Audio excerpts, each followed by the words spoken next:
Is this the year that the NHL finally got the NHL awards right? We will talk about the newest crowned great guys in the league, plus checking on the playoffs and on the coaching extravaganza going on in the NHL this week today on Locked On NHL, part of the Locked On Podcast Network. You're Locked On NHL, your daily podcast on the National Hockey League. Part of the Locked On Podcast Network, your team every day.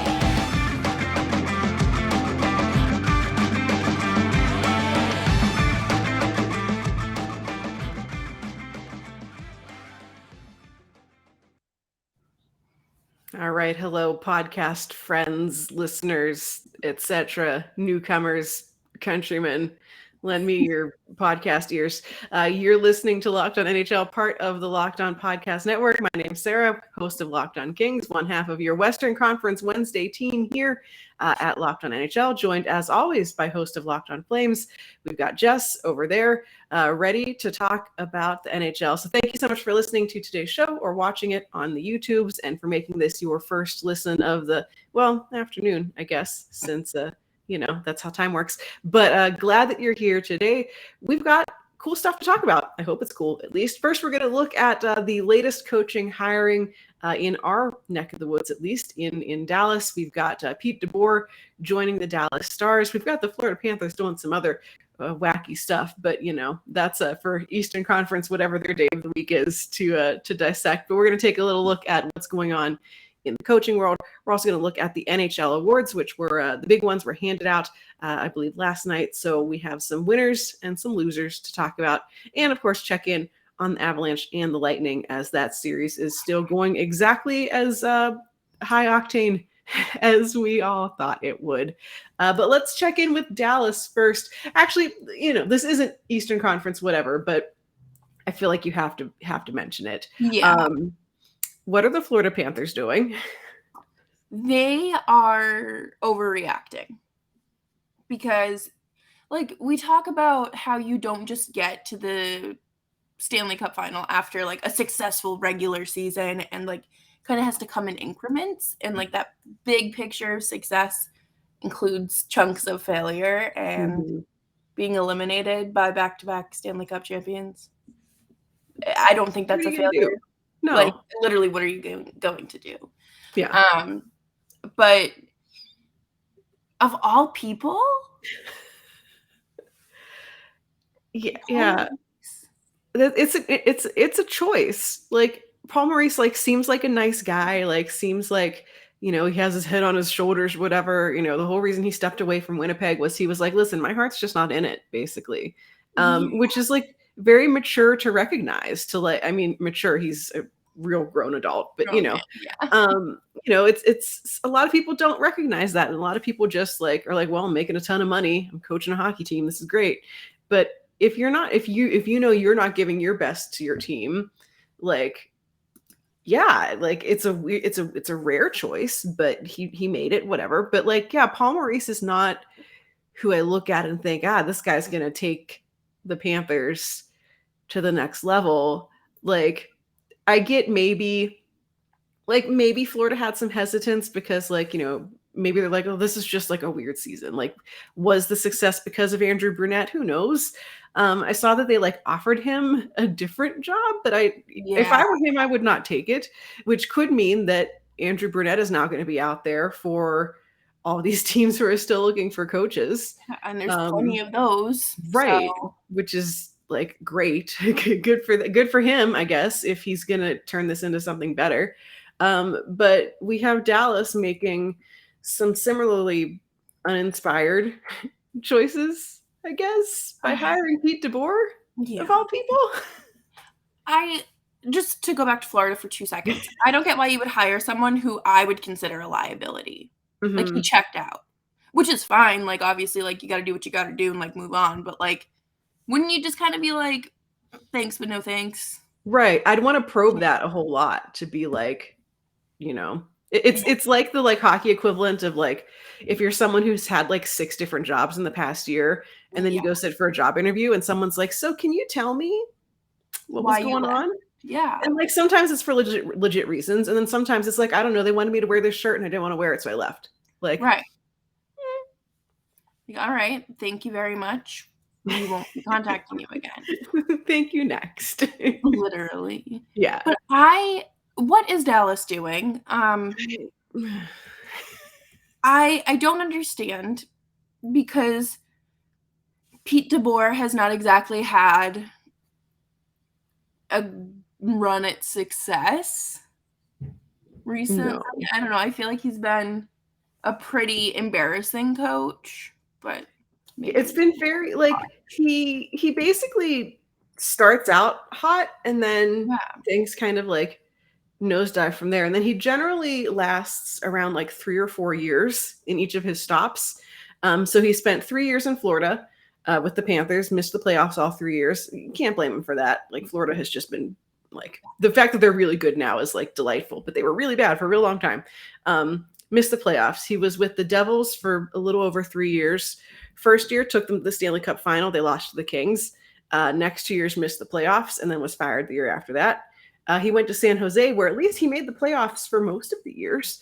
Lost in the Stanley Cup final, lost in the first round, lost in the second round, lost in the conference finals, and then got fired. And then 3 years with Vegas, lost in the conference finals, lost in the Stanley Cup semifinals, aka the weird COVID year, and then missed the playoffs. Like he gets you there, Yeah.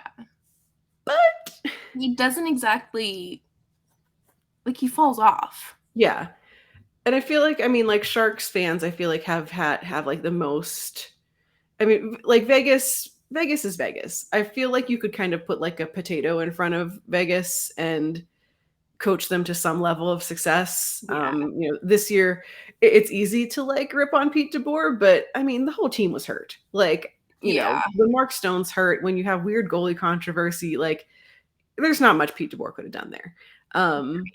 But just like I feel like this is one where it's like listen to Sharks fans here, because none of them are like this guy does not inspire confidence. Yeah. And like just the reaction from Twitter in general was just kind of like this, like Stars fans were like, all right, guys, see you in 3 years. We're done. Like, yeah. And at that point, you're not going to have, like, I'm assuming Jamie Benn and Tyler Bacon are going to be gone, or at least on the tail end of their career. I don't know. At least you got Jake Ottinger. I don't know what, like, I truly don't know. I feel like it's, I hope it goes well for them, but it doesn't really, it leaves me wanting more. Yeah. And I think like one thing, it's one of those things where it's like, we'll probably never know what the conversation was. But the other thing to keep in mind about Dallas is that GM Jim Nill is on the last year of his contract. And so, you have to wonder what that conversation was like between, him and ownership and Pete DeBoer of, new GMs always want to pick their guy. And so either there's like a handshake agreement in place that Jim Nill's getting an extension, or was Pete DeBoer willing to live with this uncertainty? I believe he got a 4-year contract with the Stars, which feels like a commitment. And that's usually about the time that he wears out his welcome. So, whatever. Yeah. I didn't even think about the general manager, but maybe it is a one and done. I don't know. Yeah. And it's, for a team that has the players to do a more like high octane offense, DeBoer's system, is usually thought of as more like rigid. It's not exactly a, hey, Tyler Seguin, just go and play and have fun. If you have creative players, but you're not freeing them up to act creatively. And like, that's kind of the funk that Dallas has been in for the past couple years. If you have these guys who now you're asking to like go against like the way that they play best. Right. And it seems like they're going to get more of that. And it's not like they're a bad team. Mm-hmm. Not like, like Daryl Sutter coming into the Flames and saying, all right, we need to fix this, like with Everything. home improvement, like full like makeover. But like they made the playoffs this year. Mm-hmm. And they took Calgary to 7 games, Mm-hmm. and like one of the best teams in the league to 7 games that ended in overtime. Mm-hmm. Like I don't think you need a guy like Pete DeBoer. I think you need someone who has a little more flexibility and, like you said, allows the players to have fun and go out there and play, but still tackle. Right. I don't know. Like, I'm not a hockey coach. I can't go. They wouldn't even look at me. They'd say, "You're a woman. Get out." Like, I don't know. Yeah. I don't think that this is the right answer, and I don't think he's the answer. He was the answer for any team that is looking for a head coach right now. Yeah. Yeah. I don't feel like anyone has been like, oh, we hired Pete DeBoer. We're so excited. Like, I don't think that has happened. And but I don't think that would really ever happen at this point. No. But, well, good luck to Dallas. Good luck to their players who like to score goals who may be not doing a lot of that because they're going to be asked to play a different game. Who knows? Good luck to them. Good luck. Well, we're going to look at the NHL awards coming up next. But first, I think you have some cool stuff to tell us about. I do. RockAuto.com is one of my favorite things that I've been introduced to through the Locked On Podcast Network. They are a family-owned business that have been operating for over 20 years that give you reliably low prices for your car parts. And I drive a car that is probably older than some of you listeners, so it's a great opportunity for me to not have to speak to people at the car dealership or local chain store. I can get what I need for lower prices and figure out how to do it myself with Rock Auto. They are reliably low for every customer, and I think that's great. Their website is easy to navigate, and it just is a breeze, and their shipping is fantastic as well. And why would you spend 30, 50, or even 100% more on the same parts that Rock Auto has to offer for less? So head on over to rockauto.com right now and see all the parts available for your car or truck, and write Locked On in their How Did You Hear About Us box so they know that we sent you. Amazing selection, reliably low prices, all the parts your car will ever need. rockauto.com. All right. So the other big NHL news is that the NHL awards were handed out in a show that I guess some people watched. I mostly just heard what people said on Twitter, which I think is actually how most people interacted with the NHL awards. But I feel like the biggest thing that I've seen, except for a couple of people who have had really hot takes, particularly on the Calder, we'll talk about that. This feels like the first year where in kind of recent memory where it seems like they really got the voting right. So our winners, most of them come from the East. Fine, whatever. East Coast bias, whatever. We have Austin Matthews with both the Hart and the Ted Lindsay Award. We have Cale Makar winning his first Norris Trophy. Moritz Seider won the Calder, and then Igor Shesterkin won the Vezina in like near unanimous fashion. Yeah, which it was like by like 1,000 points, I think. Yeah, between like him and like the third place voting or something. Yeah. And I feel like looking at these, like I can't particularly disagree with any of them. I've seen some people, suggest that like Roman Josi maybe should have won the Norris this year, but I mean, I know that like the playoffs aren't counted in this, obviously, since it's all done beforehand. But like Cale Makar, man, like he's unreal. He is. He is. And I don't like, I understand like the defense for Roman Josi and like why he like would get your first place vote, but I also think Cale Makar is just unstoppable. Yeah. And I think I saw something, I of course can't find it now, but there was a stat about, basically all of the winners of the Hart, or not the Hart, it's like him and Adam Fox, like we're just seeing a lot of very young players Yeah. win the Norris lately. Even, Austin Matthews, it's been like him and Connor McDavid and Leon Draisaitl all winning the like MVP award. And it's the first time ever that there's been like this long of a stretch of players under the age of, 25 or whatever. And I feel like, just speaks a lot to, how things are shifting so much more towards that like first, entry level, first contract level of players, and just how much the game is changing and how much more like freedom these young guys have to play their game. And, we get to watch Cale Makar just make the other team look like stupid all the time. It's crazy. I talked about this on my show, I think it was Monday's show, about how when someone like an athlete of high level makes it look easy, that means they are very good at what they're doing. Yeah. Like, exceptionally good. And Cale Makar and Connor McDavid go out there night after night and just look like they're being controlled by like a PlayStation controller. Yeah. Like, they don't look human. They're video game cheat codes, like whatever. And I really like this youth movement.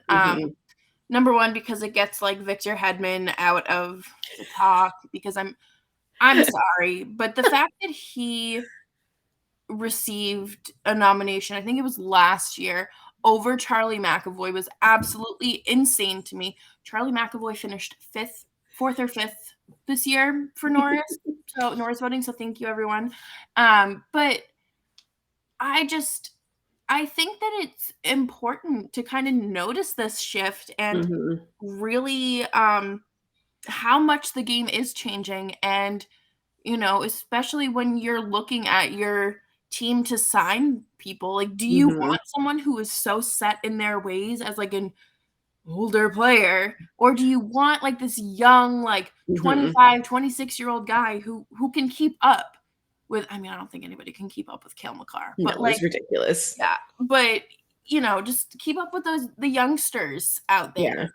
Yeah. And I think, it kind of goes back to what we were just talking about with coaching and Pete DeBoer, of not every coach knows how to get the best out of those young guys. And not every coach knows how to like make sure their development, like they keep developing, and they rely too much on the guy who's, 28 years old and ancient in hockey terms and it's been around forever. And, maybe this kind of turning tide of, even Shesterkin in terms of goalies is fairly young, and, like the common wisdom on goalies is like, oh, they're not good until they're a lot older. Here he is, like 26 years old and putting up record numbers. Yeah. And like dragged that Rangers team to, they were good, but like I would like to see them without him get as far as they did.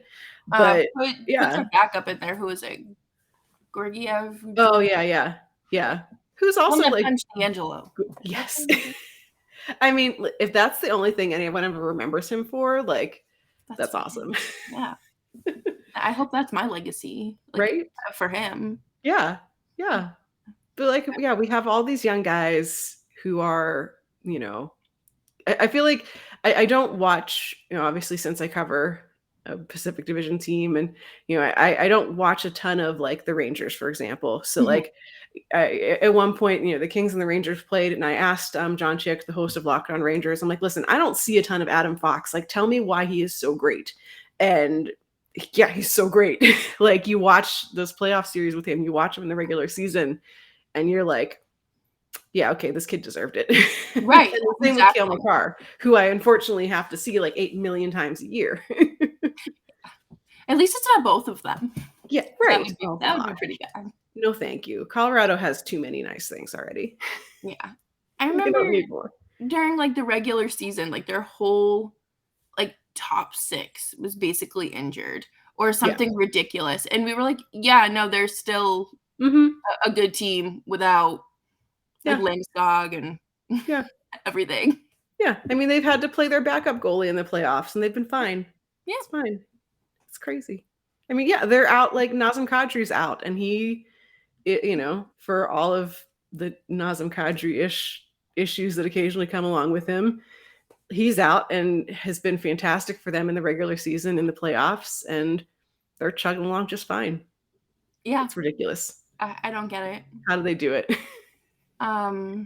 Nate McKinnon would say with chickpea pasta. Yeah. Well, one of the reasons that they have been so successful is, of course, their GM, Joe Sakic. He is one of the 3 nominees for the award for the top general manager, along with Julien Brisebois from Montreal and Chris Drury from New York, all of which solid choices.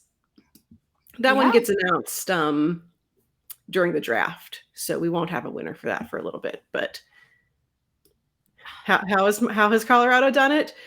Joe Sakic is ridiculous. Stop trading with him. Yeah, I think that everyone moving forward just needs to stop helping Colorado and Vegas. Yeah, because because it's funny, right?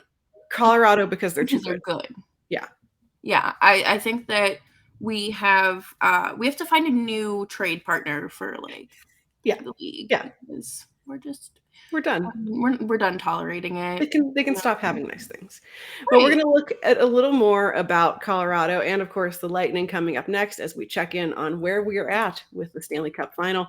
But before we get to that, of course, betonline.net is your number one source for all your betting needs and sports information. So if you're looking to put a wager down on Game 4, which is tonight, if you're looking to predict how many goals get scored or anything like that, you can go to BetOnline and get involved in that action. You can, of course, find all the latest sports developments, league reviews, and news, including stuff on this year's NHL playoffs and Major League Baseball. BetOnline is your continued source for all your sporting wagering information, including live betting, esports, and scores. And of course, betonline.net remains the best spot for all of your sports scores, podcasts, and news this season. No matter what it is, if it's boxing, golf, MMA, football, baseball, basketball, whatever the sport is, BetOnline is the fastest and easiest way to check in on all of the action. So head on over to the website today or use your mobile device to learn more about the trends and the action. Get involved, figure out how many points Cale Makar is going to have tonight. You probably do you can guess a lot. So go check it out. BetOnline, where the game starts. It's Game 4 time. And if you thought the Tampa Bay Lightning were going to go away quietly, I regret to tell you that they did not. They did not go away quietly. And I don't know why people thought that they would. I mean, I get it because, they've been deep in the playoffs the last 3 years or whatever. But also they're like cockroaches. You can't kill them. You can't do anything to stop them. And I don't know what they do. I don't know because they're still hurt. But they're still performing well. Yeah. I feel like that last game was the Game 3, Tampa Bay won 6-2 after being just embarrassed by the Avalanche in Game 2, 7-0, which is honestly still funny. That's a week later or whatever. But yeah, Tampa Bay, there's a reason that they're here. There's a reason that they're in their 3rd consecutive Stanley Cup playoffs. There's I don't know how they do it. I mean, talk about coaches that know how to get the best out of their teams. Is John, it's a subject of a whole other show, is John Cooper a wizard? Yeah. They have player testing for performance enhancing drugs, but what is he doing to get his brain to do this? Because it's incredible. And especially because Tampa did lose a lot of their depth last off season, and you're kind of configuring new ways to emulate success, and here they are again.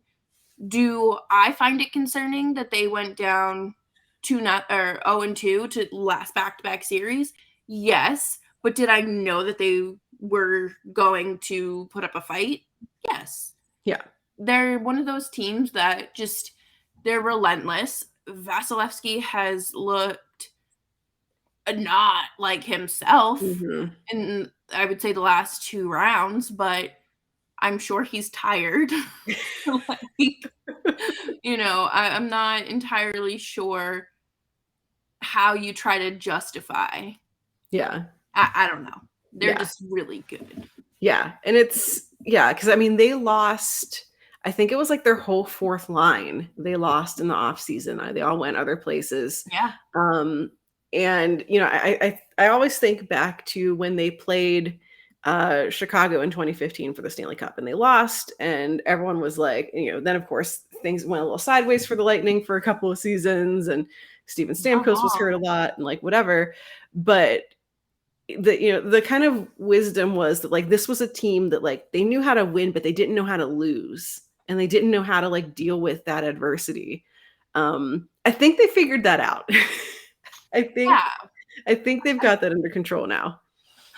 I think that, they've, I don't know. I don't know how to even say it other than like what they're doing is just unheard of. You don't Yeah.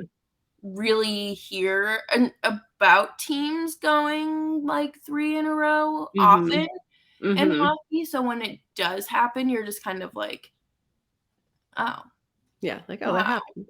how did it happen? Like, what's their secret? Because obviously their off season's much shorter. Mhm. Um, but I don't know. I really am interested to see how this series ends because Mhm. I do think it could easily go either way. I Yeah. don't I'm not writing Colorado off because they lost one game in Tampa. I think that's silly.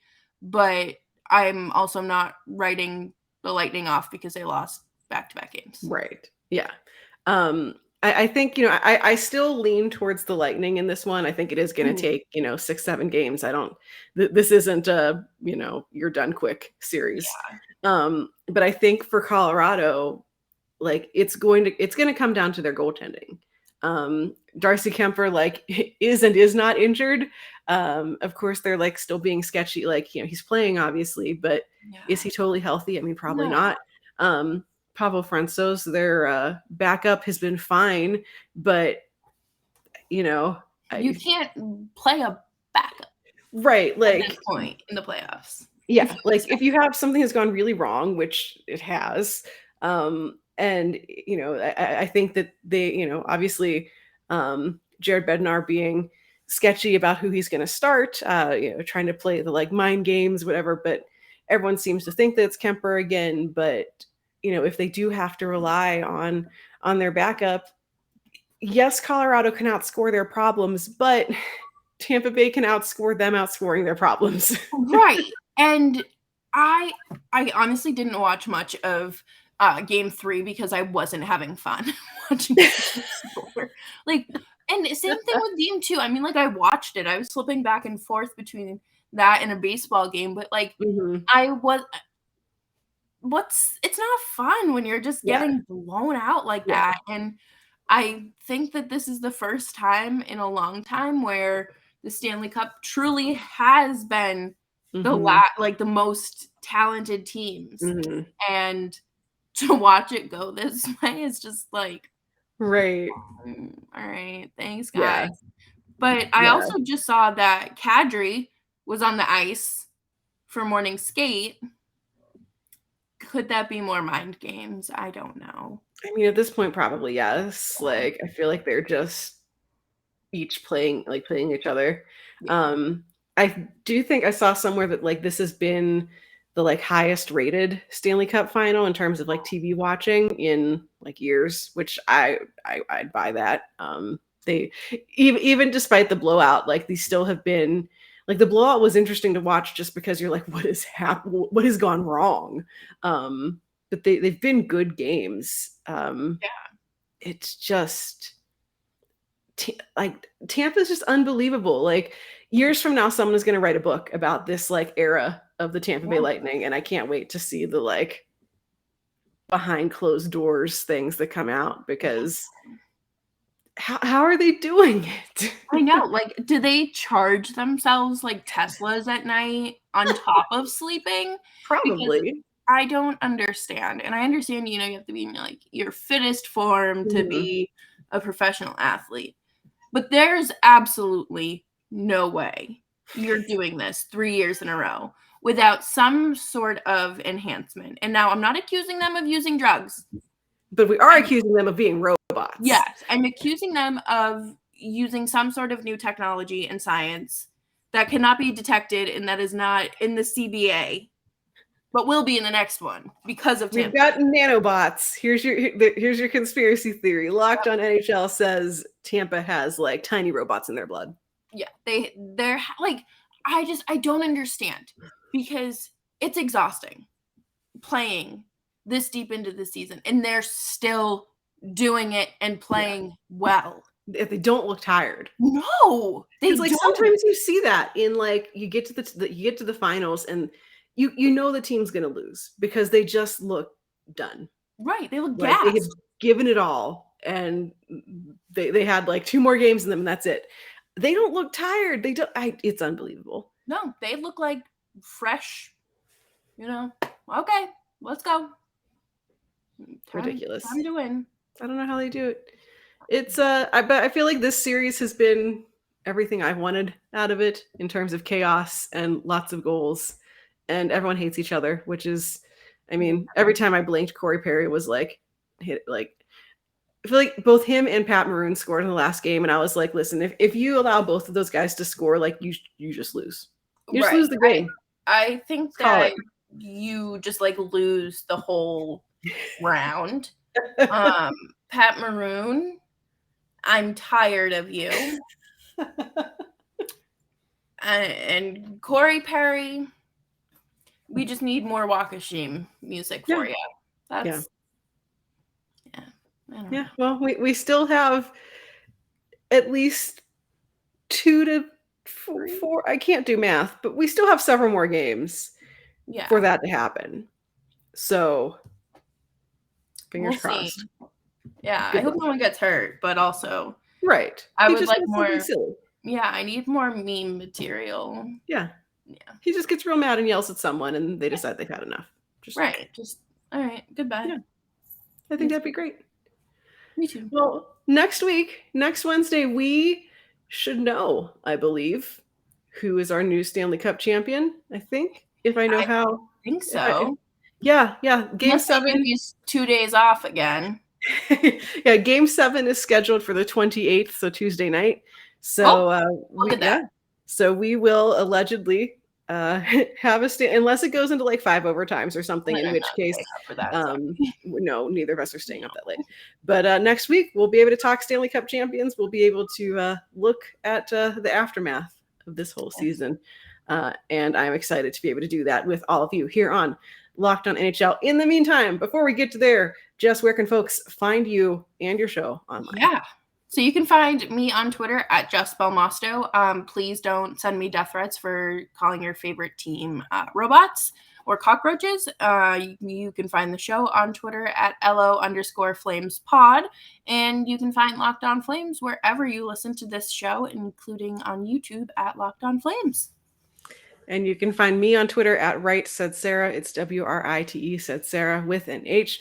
Also, don't get mad at me for suggesting your favorite team is made out of robots. But if you do write like a 50,000 word fan fiction about the Tampa Bay Lightning being robots, send it my way. I'll read it.